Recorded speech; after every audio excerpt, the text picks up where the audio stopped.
జై సద్గురు బ్రహ్మరాజుకి జై. భద్రాద్రి రామశతకము సాంఖ్యయోగము 96 తత్వములు 11వ పద్యము.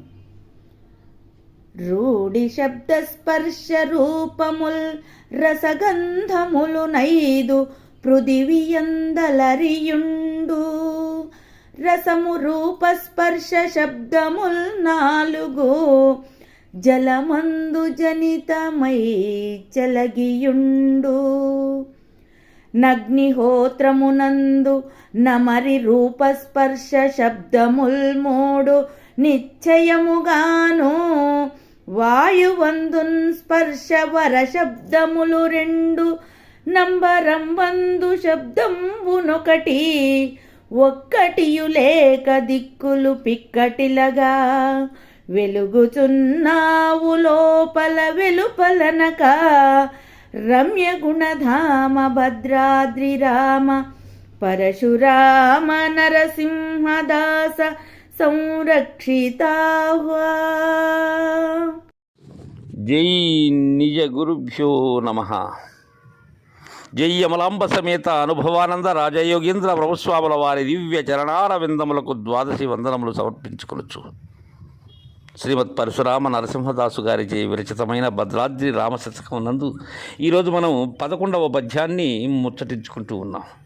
దీనికి మునుపు పద్యంలో పంచభూత గుణభేదములను చక్కగా అందజేసినటువంటి గురుదేవులు ఈ పద్యం నందు, నాయన శిష్య, ఒక్కొక్క భూతములో ఉండేటువంటి గుణములు ఏవైతే ఉన్నావో వాటిని ఎరుకపరుస్తాను శిష్య అని.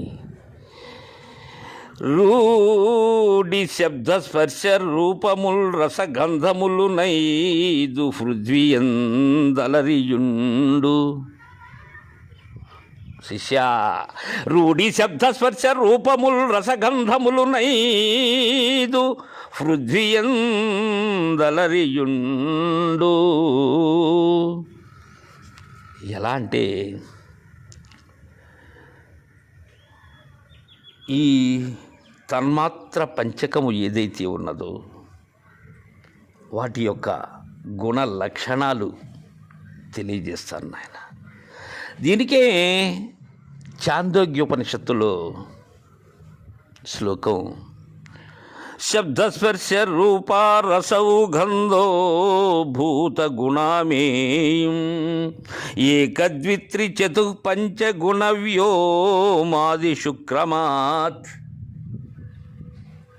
అంటే ఈ 5 కలిసి శబ్దము స్పర్శ రూపము రసము గంధము అనేటువంటి 5 గుణములు లేక 5 కూడినటువంటిదే భూమి. భూమిలో శబ్దము ఉన్నది, స్పర్శ ఉన్నది, అలానే రూపము ఉన్నది, ఇక రసము ఉన్నది, గంధము ఉన్నది.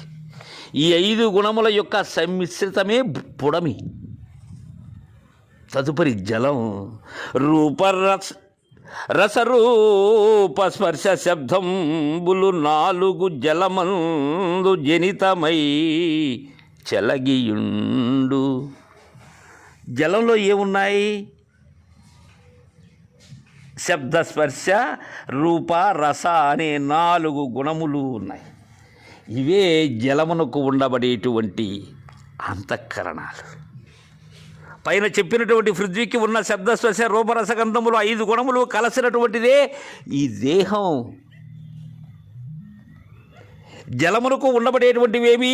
శబ్దము ఉన్నది, స్పర్శ ఉన్నది, రూపము ఉన్నది, రసము ఉన్నది. ఈ 4 గుణములే జలమునకు అంతఃకరణములుగా ఉండి తక్కినటువంటి ఒక గుణము ఏదైతే ఉన్నదో అది జీవాత్మగా ఉన్నది.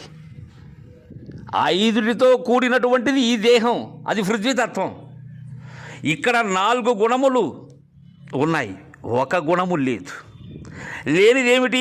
గంధ గుణము లేదు. అది ఏమై ఉన్నది? ఇక్కడ జీవాత్మగా ఉన్నది. ఇక అగ్ని. అగ్నిహోత్రమునందు నమరి రూపస్పర్శ శబ్దముల్ 3 నిశ్చయముగాను. శిష్య, అగ్నియందు శబ్ద, స్పర్శ, రూప అనే 3 గుణాలు ఉన్నాయి. ఎలా ఉన్నాయి అవి? ఆ 3 ద్రష్ట, దృక్కు, దృశ్యములుగా ఉన్నవి. తక్కిన 2 గుణములు ఏవేవి? 2 గుణములు రసము, గంధము అనబడేటువంటి శేషించిన 2 గుణములు కూడా సూత్రాత్మగా ఉన్నది శిష్య. ఇక రెండవది అంటే క్రింద నుంచి 4వది వాయువు. ఈ వాయువు ఎలా ఉంటుందంటే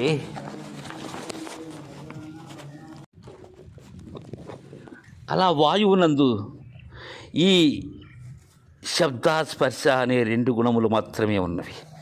ఇక రూపము, రసము, గంధము అనబడేటువంటి 3 లేవు. ఈ వాయువుకున్న ఆ 2 గుణములే సంకల్ప వికల్పములు. తక్కిన 3 గుణములు ఏమయ్యాయి? అంతరాత్మగా ఉన్నాయి. ఇక మిగిలినటువంటిది ఆకాశం. ఈ ఆకాశానికి ఉన్న ఏకైక గుణం శబ్దగుణం. అది ఎలా ఉన్నది? జ్ఞాతగా ఉన్నది.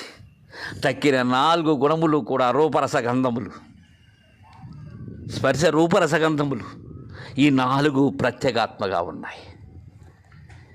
ఇవి పంచగుణముల యొక్క భేదములు. ఎలా ఎట్టంటే ఈ పంచభూతముల నుంచే ఈ సృష్టి ఆవిర్భావం.